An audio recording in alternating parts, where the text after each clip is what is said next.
Hello and welcome back to Cemetery Road. I'm the caretaker. Let's go have a look at the property.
This is an old John Deere Gator, and as you can tell, it needs brakes and a primary clutch.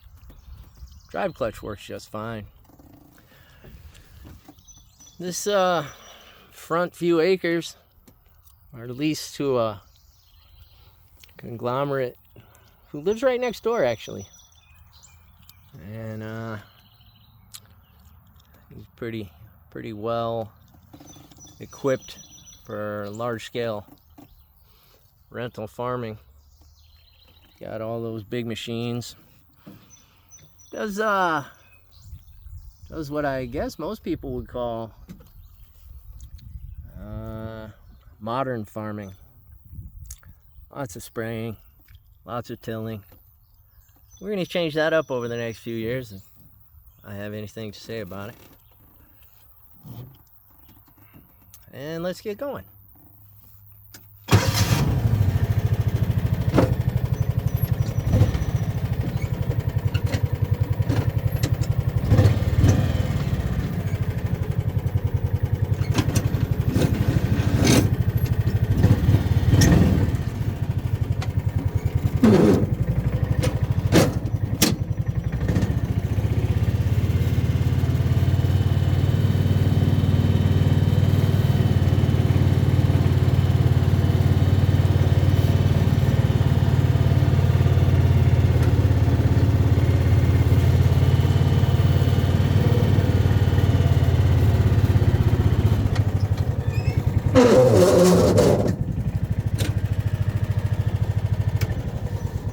Here's the old barn.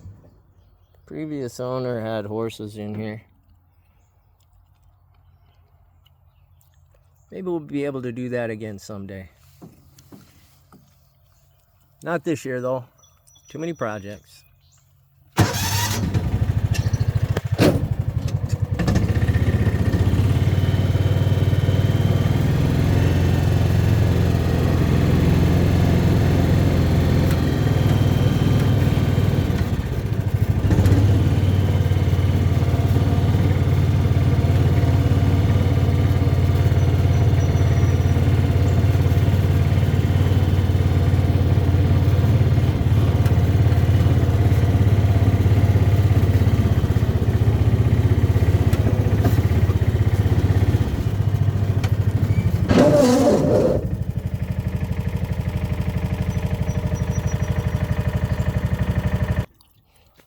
Well, there's beehive number 1. Good little setup down there. It needs to be higher off the ground and build the frame under it. You know, when I got this roll, I noticed several things about the property right off the bat. First is that there were very few bees, very few butterflies, and very few bats. Let me see if we can change that. Putting in some beehives. I missed the ordering of colonies this spring, but we'll get them next spring. In the meantime, maybe we can lure a wild colony in. Anybody have any ideas about that? Hit me up. Bought a bunch of bat boxes. Let's see if we can get some bats to colonize the property, because the mosquitoes have been a problem, and nothing better than bats for that, I suppose. No bees, no butterflies, no bats. That's not a great story for a property like this. So we're gonna try and introduce the old farmer down the road to regenerative farming. In the meantime, we'll do what we can on our end.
Well,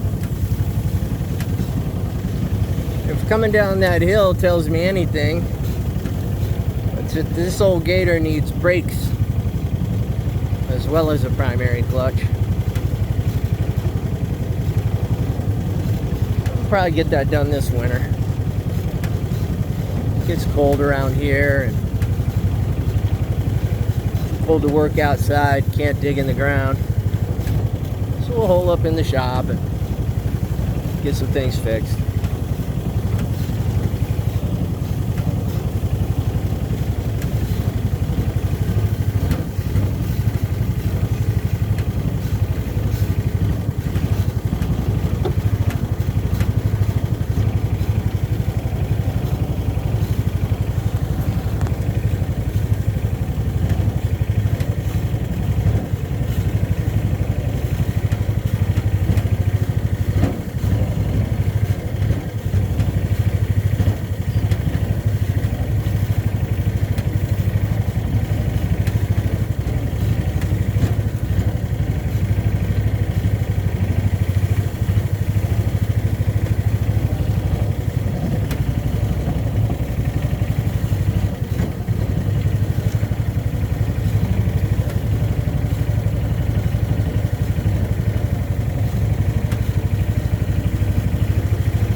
things about these old Gators is the throttles are notoriously springy. One way you can kind of control that is just to put your toe at the top of the throttle against the linkage, and use the flat part of your foot to press on the pedal. Keeps the throttle from bouncing as the Gator bounces.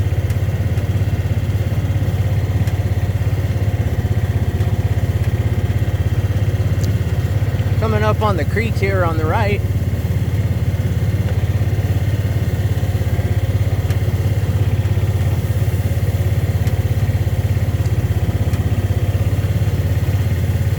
next up we'll be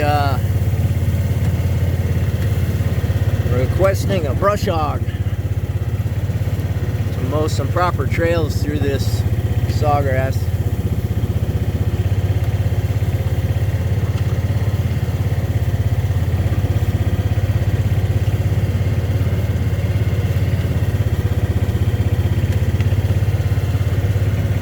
Yesterday,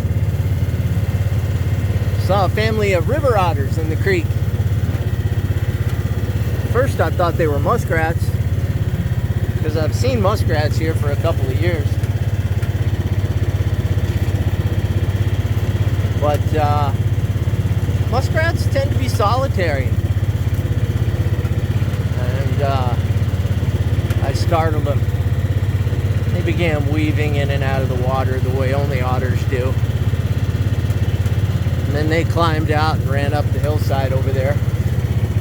Mom was about 3 feet long, followed by at least 2 cubs. Might have been 3. Maybe they're not cubs, maybe they're pups. I guess they're pups, aren't they?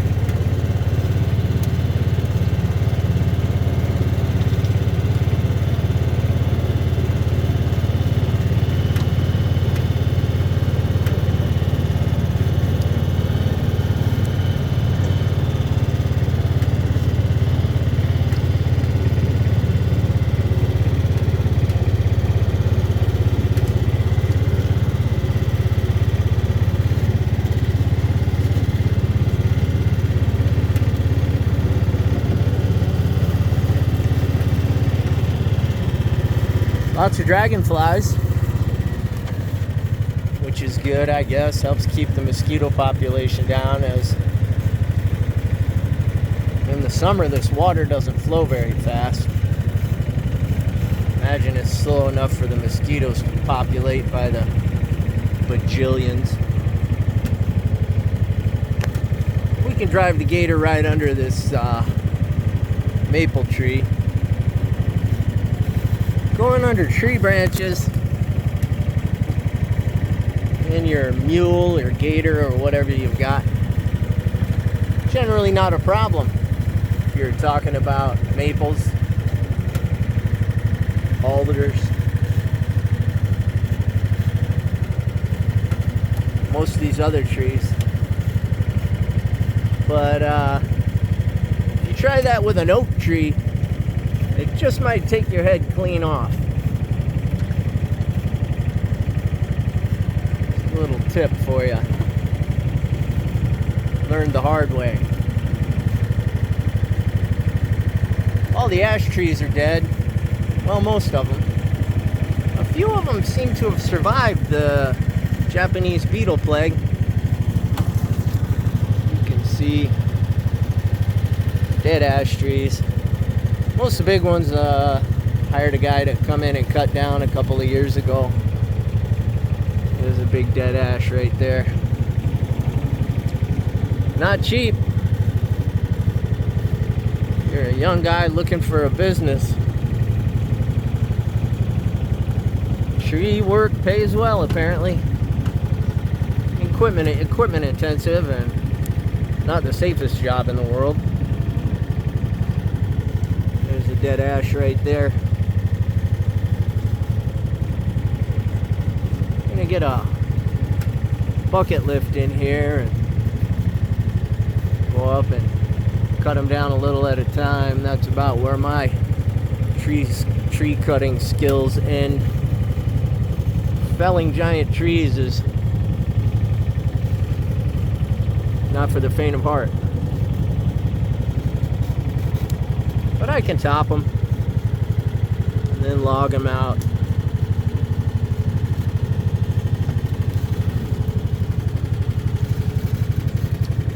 This particular part of the trail is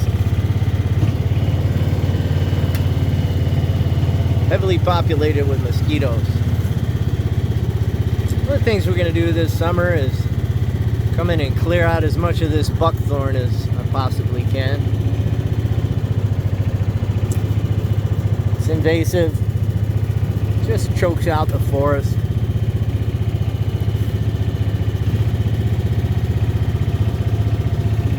I haven't been able to find a decent use for the thousands of pounds of buckthorn berries that grow. Not to be confused with sea buckthorn, which is a very useful plant. Edible and medicinal. And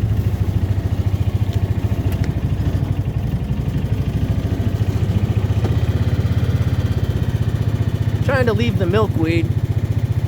I've seen a few monarchs. Maybe by leaving the milkweed, I can encourage them to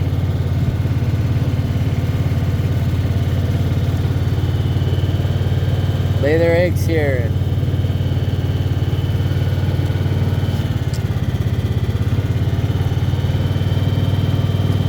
Get some monarch caterpillars eating those milkweeds. We'll see.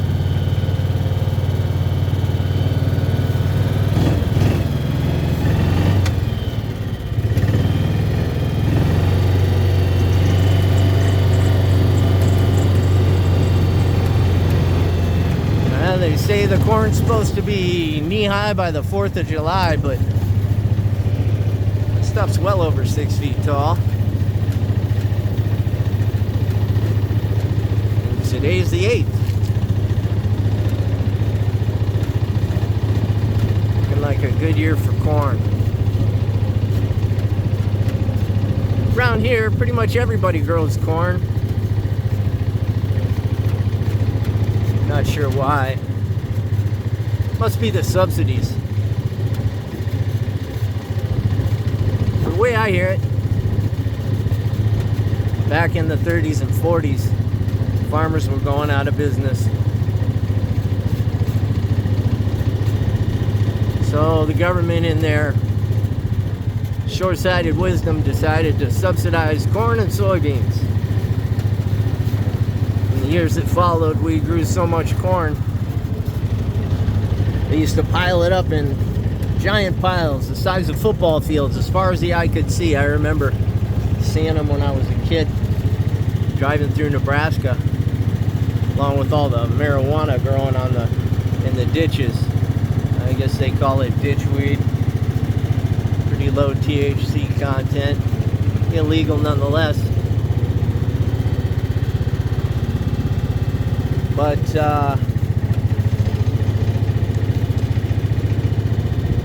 they just let it rot in the sun. Nowadays, I guess they make ethanol and high fructose corn syrup, which is just about the worst thing anybody ever invented.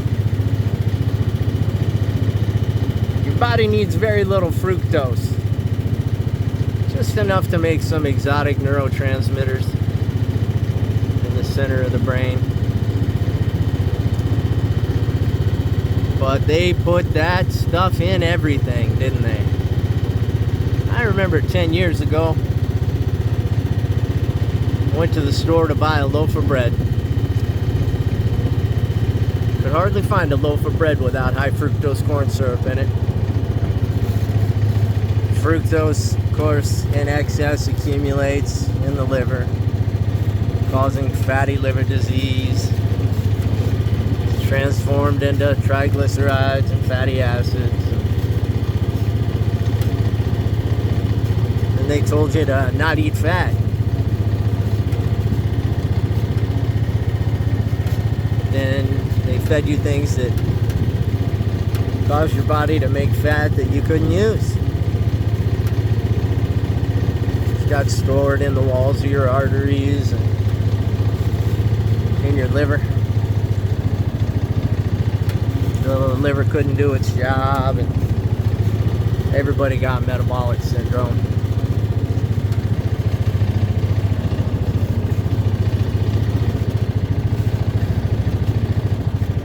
Meanwhile, traditional crops like amaranth and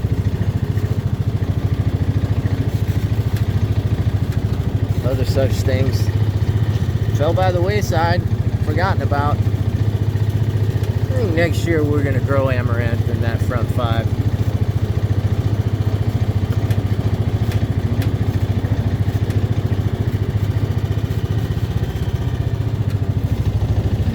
Here's another invasive tree,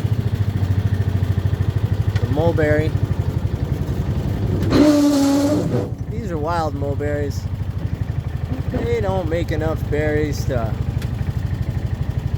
bake a pie, and they grow like crazy. Declared invasive just a couple years ago around here. We'll prune them back.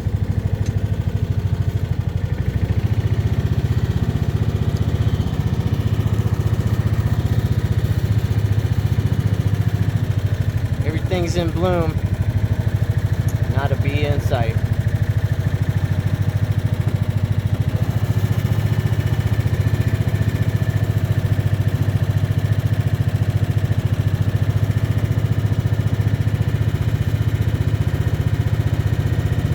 This world is not ours, it's ours to steward.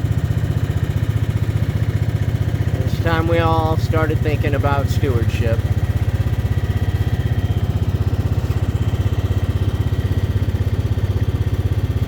Some really good documentaries on regenerative farming. Start with Common Ground. If you're thinking about getting into farming, maybe watch the documentary The Biggest Little Farm.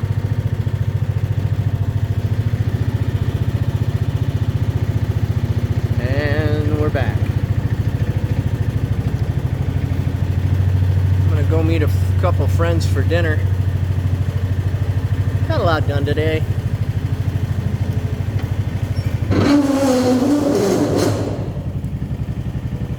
Before I do that, maybe I better watch a YouTube video on how to replace the brakes on your 25-year-old John Deere Gator.